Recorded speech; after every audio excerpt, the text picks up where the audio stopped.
¿Tienes una solución que es la maravilla para todos, pero nadie te la está comprando? Muy probablemente lo que necesitas es empezar por perfilar a tu cliente. No te puedes perder este video porque aquí te explicamos los detalles sucios de por qué esos clientes no regresaron o de esa cartera de 5,000 clientes, por qué pues, no es tan fructífera. Grillitos.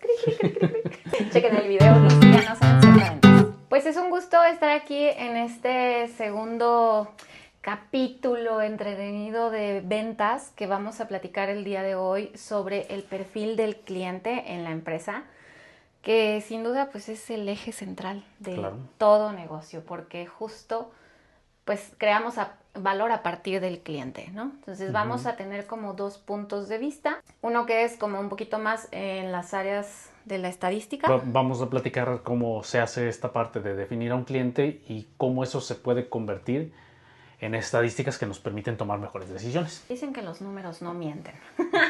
Así que, pues bueno, Nacho Vélez aportará esta visión y una servidora, Lau Salinas, les voy a aportar la visión más bien como mercadológica, o sea, detrás de las agencias de marketing y toda esta cuestión del branding, cómo se construye el buyer persona o perfil de tu comprador ideal.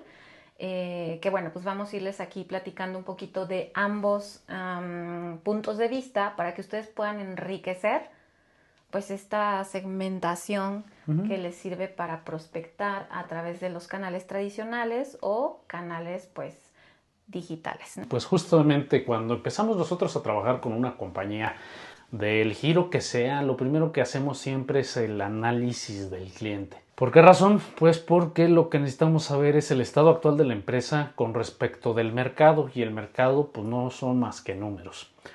Entonces, el primer paso para saber qué parte del pastel tenemos hoy, pues es saber quién es nuestro cliente. ¿Para qué? Para poder encontrar cuánta población es afín con este perfil del cliente. Entonces, pues yo siempre les digo que hay dos partes importantes de la definición estratégica del cliente en la que nosotros nos tenemos que enfocar. Lo primero es saber quién es nuestro cliente desde el punto de vista conceptual. O sea, yo tengo dos posibilidades. Estoy vendiéndole a un usuario final de producto, es decir, de un business to client, o sea, le vendo al público, o un business to business. Entonces, tenemos esa primera definición del cliente. Entonces, primero, es una persona que va a consumir nuestro producto o nosotros estamos vendiéndole a otro negocio una solución que ellos van a utilizar para hacer sus negocios. Entonces, esa es la primera clasificación. Cuando nosotros tenemos cualquiera de los dos casos, lo que sigue es identificar las características de este cliente. Entonces, sociodemográficas o económico-demográficas, dependiendo del caso, pero tenemos que poder identificar por qué. Porque si yo solo tengo un cliente único y no hay otro cliente igual que ese, pues quiere decir que con él ya se me acabó el mercado, ya no hay crecimiento. Obviamente esto no sucede en la realidad. Normalmente del mismo perfil de un cliente pues hay muchos individuos con las mismas características, pero las tengo que encontrar para saber de qué tamaño es la población. Entonces, por ejemplo, aquí en Celaya, que es de donde estamos grabando el día de hoy, hay 4,500 unidades económicas según el censo del 2019. ¿Eso qué quiere decir? Que si yo tengo una solución business to business que se le vende a las unidades de negocio en Celaya, el máximo de mi población son 4,500. Entonces, ese es el primer, digamos, la población total de unidades de negocio. Y lo mismo sucede con individuos. Si yo se lo vendo a personas aquí en Celaya, pues son 500,000 gentes, más o menos. No hay más. Entonces, a partir de ahí es ahora sí. De esas 4,500 unidades económicas no significa que las 4,500 me van a comprar, porque están integradas por autoempleados, por emprendimientos chicos, por microempresas pequeñas, que así es su modelo de negocio y así han estado, por empresas pequeñas, que ya es un poquito diferente, que es un tema en el que está creciendo, que hay un poco más de formalidad, empresas medianas, que ya están accediendo a otros mercados, y dentro de esa clasificación también hay sectores económicos, como los que se dedican a la manufactura, los que se dedican a los servicios, los que se dedican al comercio, y dentro de cada uno de esos hay una infinidad de variaciones De manera que ahí ya se va haciendo más específico y resulta que a la hora que si yo estoy vendiendo una solución para integradores de tecnologías para seguridad, pues a lo mejor esas 4.500 unidades se convirtieron en 100. Claro, o sea, tú veías como un pastel de 4.500 unidades y que puedes decir, todos esos son mis clientes. O conozco mucha gente que dice, todos son mis clientes. Y a mí me regresarían a la primaria con esa declaración en cualquier momento, porque no todos son nuestros clientes. Y de eso se trata hoy, de que tú encuentres como qué factores van a jugar a tu favor en el mercado en el que te encuentras. O sea, que encuentres como herramientas o para tomar decisiones. Y justo, bueno, esto que nos dices del censo, pues es un punto de partida bien interesante, ¿no? Porque pues no hay de otra, o sea, estás jugando con la región geográfica y ahí están los datos. Claro que sí, digo, en México tenemos la ventaja del INEGI, que tiene datos, hay lugares donde no hay ningún dato, y pues a lo mejor son de hace 5 años, pero pues es mejor que ningún dato, realmente nos ayuda mucho. Y se pueden hacer estimaciones del crecimiento a la actualidad. Ya es meterse en otras cosas. Pero con los puros datos de hace 5 años se pueden tomar buenas decisiones de negocios en base a lo que nosotros queremos. Ahora, en el caso del B2C, pues es sencillo porque nosotros lo que tenemos que hacer es encontrar las características de este cliente, consumidor, llámale como quieras a la C, porque él mismo es el usuario y él mismo es el comprador. Entonces, encontrando su necesidad de uso y su necesidad de experiencia de compra, nosotros podemos definir un buyer persona, que es el perfil más conocido. ¿Qué cosa es importante ahí? Pues conocer en términos de estadística paramétrica, o sea, de numérica, pues todas sus características sociodemográficas. La edad, la región donde habita, si se puede saber el ingreso económico promedio, si no con la localización. Por ejemplo, yo les digo que siempre es muy valioso que le saquen la colonia de donde les visita, porque desde ahí puedo hacer, bueno, seguramente con otros analistas también, se pueden hacer estimaciones de sus ingresos mensuales dependiendo de la colonia en la que habitan. Hay manera de utilizar la información estadística del INEGI para hacer esas estimaciones.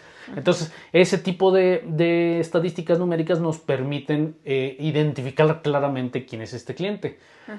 Las estadísticas no paramétricas, que ahorita nos habla un poquito más Laura de eso, digo, lo va a decir en español, para mí son estadísticas no paramétricas, pues son todo este tema de sus gustos, de sus preferencias, más bien de tipo... Estilo de vida, intereses. Estilo de vida, intereses, todo eso... pero eso es en cuanto al cliente. Entonces, con identificar a esta persona que decide comprar, resolvimos el asunto. Con el cliente de tipo empresa, pues hay que entender que el cliente pues es la empresa, pero que la empresa pues funciona con diferentes personas que interactúan. Y puede ser algo tan sencillo como que es el dueño, el que decide y el que compra, un encargado, sigue siendo el que decide y el que compra, o en empresas más grandes, más departamentalizadas y donde hay muchos especialistas diferentes, pues ya no estamos atendiendo a una persona. En el cliente empresarial tenemos esta persona especialista en comprar y esta persona especialista en nuestro servicio. El de mantenimiento, por ejemplo, si yo me dedico a dar mantenimiento a instalaciones eléctricas, pues el que le da mantenimiento preventivo a la iluminación, a las instalaciones de la empresa es mi usuario, porque yo voy a llegar a darle mantenimiento correctivo. Y para él tengo que manejar un discurso técnico que le haga entender al cliente cuáles son las ventajas de contratar el servicio conmigo.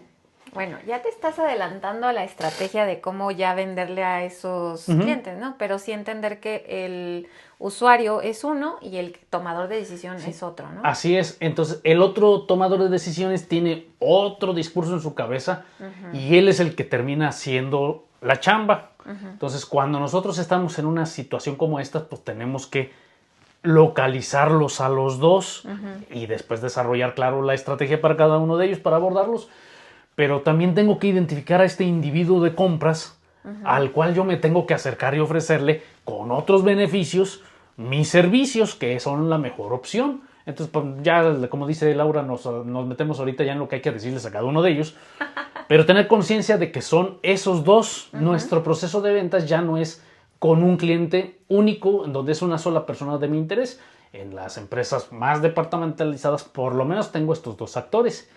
Y hay un tercer escenario que es todavía más complicado y para el cual también hay que prepararnos, y también de eso depende toda la estrategia que vamos a desarrollar más adelante, en el cual yo interactúo con un usuario, pero la toma de decisiones la hace su jefe, con el cual no puedo interactuar.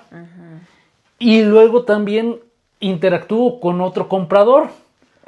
Pero la toma de decisiones la hace el jefe del de compras. Y tampoco puedo interactuar con él. Sí. Y finalmente los jefes se van a pelear entre ellos para tomar la mejor decisión. Y mi proceso de ventas tiene que hacer que las personas con las que yo alcanzo a interactuar convenzan o vendan la idea, que se conviertan en mis vendedores internos, vendan la idea para que los jefes entre ellos en su pleito me favorezcan a mí. Y ese es el proceso más complicado que existe, y yo tengo que definir el perfil de todos esos actores. ¿Quiénes son cada uno de ellos? ¿Qué están pensando? ¿Qué les gusta? ¿Qué edad tienen? Por ejemplo, sus jefes seguramente no son gente tan joven. Entonces suele ser una trayectoria larga llegar a ser jefatura de un departamento en la industria. Pues seguramente ya es gente madura, con cierta idiosincrasia, con mucha experiencia. Y mi discurso tiene que pasar por estos jóvenes con los que sí estoy interactuando y llegar hasta ellos íntegro para que me generen ese beneficio. Los tengo que modelar a todos esos. Y créanme que esto es vital, porque hay muchos vendedores que hemos perdido tiempo, y me incluyo, o sea, hemos perdido tiempo con gente que nunca iba a tomar una decisión, justo por no conocer la naturaleza de cómo la empresa está comprando. Y de eso se trata hoy, ¿no? O sea, de que desmenucemos como esos escenarios para que estemos preparados tanto en herramientas, en discurso y también en el seguimiento, ¿no? Claro, porque es distinto. Caso. Justo hablaba hace unos días con una persona que me decía, oye, estoy hablando con el usuario de mi producto, que no sé qué, ok, ¿y al de compras ya le hablaste? No, ni sé quién sea. Se nos cae la venta cuando no nos hacemos conscientes de que el proceso en las empresas grandes, en la industria, pues es departamentalizado, y que mi proceso de ventas tiene que abarcar los dos canales principales. Y bueno, hasta el momento la mayoría de los escenarios que yo he visto son esos dos: compras y tu usuario. Y el más difícil es cuando tu interacción es con un ejecutivo, pero que el jefe con el que no vas a poder interactuar es el que toma la decisión, y tú lo tienes que planear. Todo esto es una cuestión de estrategia. Ahora, ¿cuál es la parte clave de la definición del cliente, que es la que nos atañe el día de hoy? Es que yo puedo investigar a la empresa desde antes para saber cómo es esta estructura, y entonces ya preparar mi estrategia para abordarlo. Híjole, y es que es vital, o sea, de verdad, miren, a mí me pasó, yo normalmente no solamente vendo mis servicios, sino que también coloco los servicios de otras personas, y en este sentido, cuando uno pasa como esta referencia, vamos a decir, también tienes que ser consciente de esa estructura, porque nos pasó en un proyecto que yo le pasé la estafeta a otra persona, y esta persona ya inicia, pero resulta que el dueño nunca se involucró. Entonces son esa clase de proyectos en donde para fines de estrategias de marketing sí era muy importante que el dueño estuviera, ¿no? Claro. ¿Y sabes qué pasó con el proyecto? Se murió. Cayó. Entonces, como no hicimos el proceso completo de ir con el dueño, que era el que tenía que tomar las decisiones, al final del día pierdes al cliente. O sea, y justo este aprendizaje nos lleva a, pues, que tenemos que tener siempre en claro, los que estamos en ventas, que esta situación nos va a afectar en un futuro, o a lo mejor no inmediato, pero que sí este escenario no es el mejor de todos. O sea, si tú entras nada más con una sola persona, con un solo actor en la empresa a la que le vas a vender, lo más seguro es que pierdas ese proyecto, ¿no? Claro, o sea, el no atender todas las partes, y por eso es la definición del cliente. Si tú estás atendiendo empresas, tienes que entender cuáles son las empresas con las que sí puedes trabajar. Si el buyer persona y el user persona, o sea, las dos personas involucradas, son la misma persona, como puede ser una empresa familiar donde el dueño decide todo, pues a lo mejor ahí te sirve un canal unipersonal. Pero si tú identificas que hay un departamento de compras con un responsable, y aparte está el departamento independiente del de compras, encargado de lo que tú estás vendiendo, pues entonces sí les tienes que hablar a los dos. tienes que enamorarlos a todos. Esa es la parte que tenemos nosotros que definir como estrategia. Tengo la capacidad de atender los dos canales para empezar, y si no, pero sí es mi objetivo entrarle, pues tengo que empezar a desarrollar el canal para compras. Totalmente. Que bueno, a lo mejor tú estás hablando de una estructura organizacional un poquito más compleja. Hay otras que son más simples. O sea, no podemos perder de vista la estructura que tiene para tomar esa decisión. Sí, esas decisiones. Jamás. O sea, sería el primer error que cometemos cuando estamos en un proceso de prospección, ¿no? Sí, si lo lleváramos eso a una persona, que es lo más común en ventas, que es lo que yo creo que todos los entrenamientos en ventas te hablan sobre el buyer persona, pues es como querer venderle en efectivo a alguien que solo trae tarjeta. Ya no hiciste correctamente tu segmentación. Entonces, si tú estás queriéndole vender a una empresa que está departamentalizada, pero tú quieres vender como si fuera uno a uno, pues no te va a salir. Hablaste tú en general como de datos estadísticos, o sea, cómo podemos definir el tamaño del mercado, o sea, sí hay parámetros para hacerlo. Hablaste también de estos dos perfiles, B2C y B2B. Y bueno, pues que finalmente nos va encaminando a una estrategia para venderle a estos clientes. Pero está la parte donde ya vamos a hablar como más de las personas. Hay una frase de Grant Cardone que me encanta en su libro Vendes o Vendes, y él decía que no le vendemos a las mercancías, le vendemos a las personas. Entonces, a veces en el proceso de venta se nos olvida, y esto puede ser al mejor vendedor y al más experimentado, se nos olvida que la primera parte es conectar con las personas, porque bien lo decía Nacho hace rato. O sea, si hiciste match con el usuario, el user persona, pero no con el de compras, o sea, se te cayó la venta. Se te cayó porque no conectaste con ambos. ¿Por qué? Porque le compramos a las personas que nos son cercanas, que conocemos, que nos caen bien. Confianza. Sí me obsesiona un poco saber cómo piensan mis clientes, porque en la forma en la que ellos piensan, procesan, se comunican, o la forma en la que viven, de alguna manera hay algo que se llama rapport. Y cuando estamos en ventas y tenemos esa idea de cómo es esa idiosincrasia de nuestro cliente, cómo es con sus códigos, cuáles son sus palabras, cómo es que es su mundo, entre más te asemejas a ese mundo o más conectas con ese mundo, es más fácil también conectar con esa persona. Y yo he visto casos de algunos vendedores, no quiere decir que todos, algunos vendedores, tú los ves, inmediatamente identificas que es un vendedor. Pero, a ver, tus vendedores, si los quieres meter a una venta ejecutiva o a alguna empresa con una estructura organizacional más compleja, tiene que tener la capacidad de asemejarse al cliente. Y si tu vendedor tiene baja autoestima, una mala imagen o una carta de presentación pobre, pues la verdad es que no va a terminar de conectar. Y es bien importante que no mandes a cualquier vendedor con un cliente en específico. Vas a ir haciendo ahí como tu juego de ajedrez, ¿no? Sí, claro. Yo lo diría que justamente es como el juego de ajedrez. Identificar al cliente nos va a permitir justo elegir las piezas que vamos a tener para atacar. O sea, lo primero es saber qué cliente es, cómo es, con cuánta gente tiene que interactuar. Y a partir de ahí voy a escoger mi alfil, porque solo de esa manera voy a mandar al mero bueno. Si veo que se mueve en las puras diagonales, pues le mando al que se mueve en las diagonales. Si veo al que se mueve a lo largo y a lo ancho, pues le mando a ese. Por favor. Y si veo que es al caballo, pues le mando al caballo, ¿no? por ponerlo en ajedrez. Sí, miren, yo estuve dando algunas capacitaciones del año pasado que me acuerdo, y yo le decía, pero ¿por qué no mandas a esta línea de mejores vendedores con estos clientes? No, es que nuestras áreas geográficas están repartidas así, ya sabes, y yo así de... O sea, alinea a tus vendedores, ¿no? O sea, define quién ataca cuándo, y no mandes nada más por mandar gente. Porque pierdes oportunidades, o sea, pierdes terreno cuando no tienes ese conocimiento. La estrategia sería que sí conozcas muy bien a tu buyer persona, incluso, tú decías las estadísticas no paramétricas.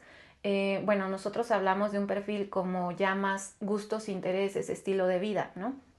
Yo les decía, a mí me obsesiona un poquito saber cómo piensan mis clientes en el sentido de a qué autores leen, a qué influencers siguen. La religión. La religión. Eso es muy importante. Si viajan o no viajan. si son casados o no son casados, o sea, porque empiezas a entender a la persona.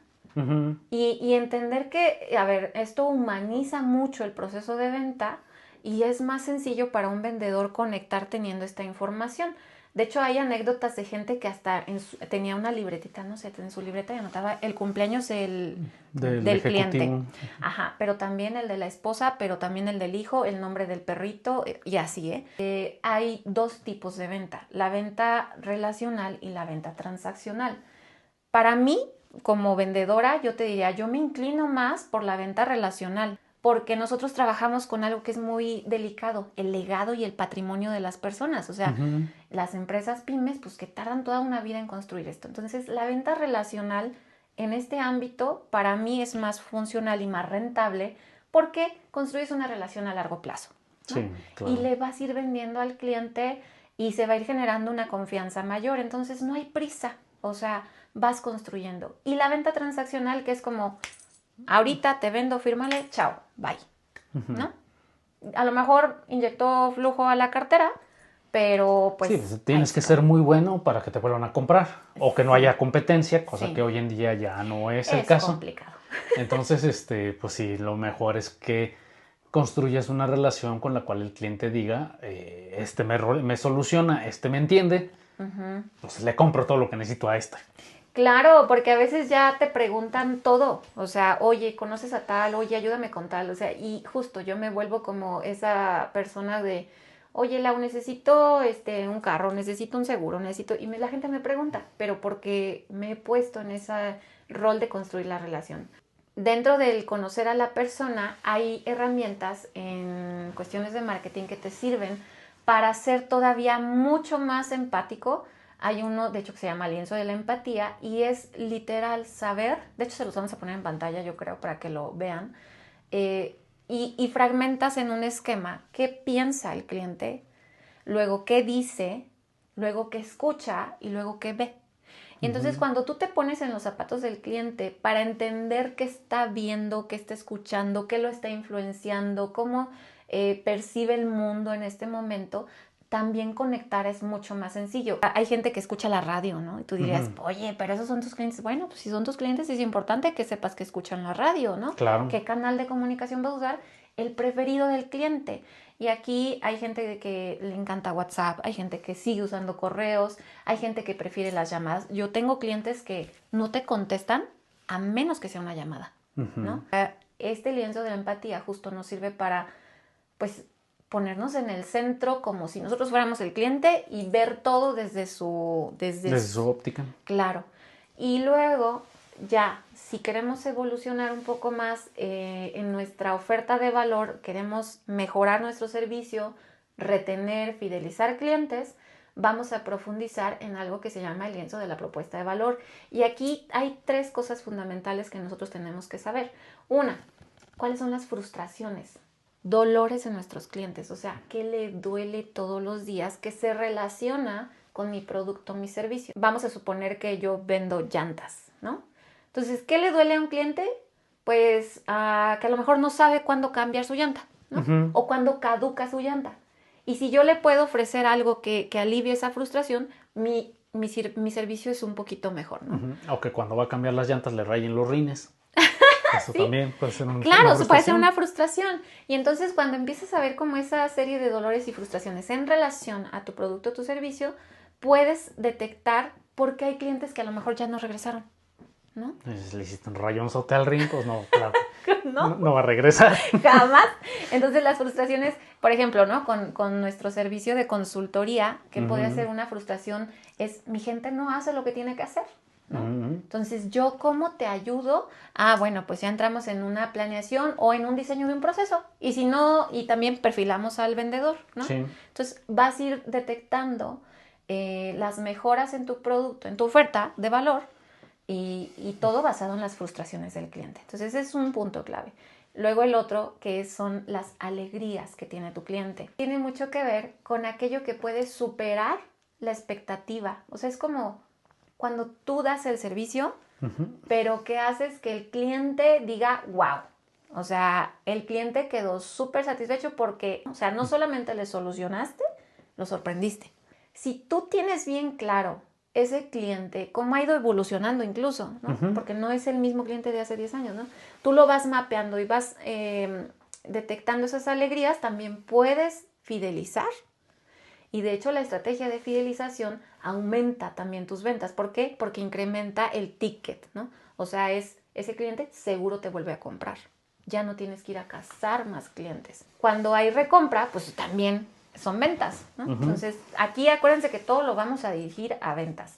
Y luego está las tareas que tiene el cliente, que ese es como el tercer elemento en este lienzo, en donde las tareas tienes que definir cuáles son aquellas actividades o cosas que tiene que hacer o ejecutar tu cliente antes, durante y después de adquirir tu servicio. Antes un taller que decía, es que les cambiamos el aceite o no sé qué, les hacen el servicio, los registramos en nuestro sistema y el sistema nos avisa cuando ya te toca el siguiente, ¿no? Entonces estaba bien fácil porque ellos ya nada más le decían, oye cliente, pues ya te va a tocar el próximo mes, pues hacerle... Te voy agendando, ¿no? Algo tan simple, pues también te ayuda a fomentar como esa recompra. Había una chica que era de una estética y que tenía como ese uso, ¿no? Esa costumbre calendarizaba, ¿no? ¿Cuánto tiempo le crece el cabello a mis clientes cuando le toca su siguiente corte? Y entonces les mandaba un mensajito. Entonces, al final, conocer tanto a nuestro cliente evidentemente deriva en que hagamos estrategias no solamente de ir a cazar o a buscar nuevos clientes, sino que a los que ya tenemos también los sigamos apapachando, consintiendo, acompañando, que hagamos un seguimiento, la postventa, que finalmente sí, es parte del proceso. O la recompra, poderla activar con un objetivo. A veces nos clavamos mucho en que hay que vender más, ¿no? Y vamos a vender más y salte a buscar clientes y salte a perseguir a este y ve por este y no ha cerrado con este. A ver, vayamos concluyendo. Claro. El amplio conocimiento de tu cliente te va a permitir ofrecerle más valor. Es una frase de una consultora muy grande que se llama Syntec.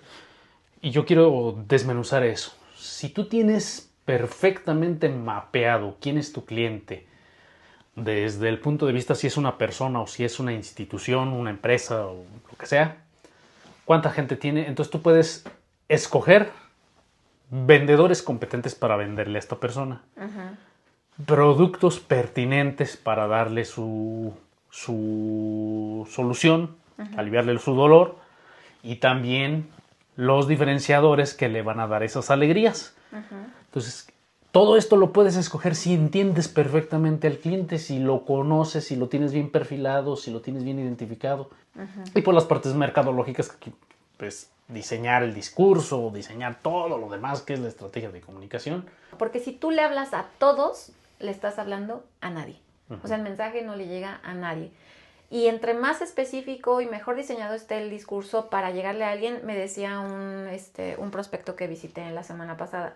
Me decía, Lau, es que yo quiero hacer como un contenido que le hable al constructor y que luego le hable al de mantenimiento y que luego le hable al que vende X o Y, ¿no? Y yo decía, oye, pero pues primero revisa tu cartera de clientes, define quién es tu 80-20, o sea, quiénes son el 20% de tus clientes que te están generando el 80% de tus ingresos, y a ese háblale. Sí, ¿para qué te gastas? O sea, ahorras tiempo, dinero y palabras. Yo creo que lo primero que me han dicho a mí muchas veces, oye, hago una encuesta y voy a tal grupo y a tal grupo y a tal grupo, y yo les digo, ¿y quién de todos esos te compra? No, pues ninguno. Pues, ¿para qué les preguntas a esos? Entre tus clientes, ahí está la respuesta que estás buscando. Exacto. Busca tus datos estadísticos, históricos, y seguramente ahí vamos a encontrar a tu cliente ideal, porque es una persona que ya confió en ti. Ahí sí ya puedes hacer la encuesta, o sea, ya teniendo ese conocimiento. Porque hay gente que nos dice, ¿verdad? Nos pasa mucho, tengo 500,000 clientes, ¿no? Sí, tienes 500,000 clientes en la computadora. ¿Cuántos te están comprando? Y resulta que son 100. Entonces, ¿qué pasó con los demás? Pues ya no volvieron a confiar en ti. No. Los 100 esos son los que confían en ti, te están comprando y te consideran más valioso que tu competencia. Depura tu base de datos, entiende la naturaleza de tu cartera de clientes, puedes construir ahí el perfil, pero más allá también hacemos un perfil o algo más específico del buyer persona, el user persona. Y aquí se va limpiando todo tu discurso y tu estrategia. Tu oferta general de valor.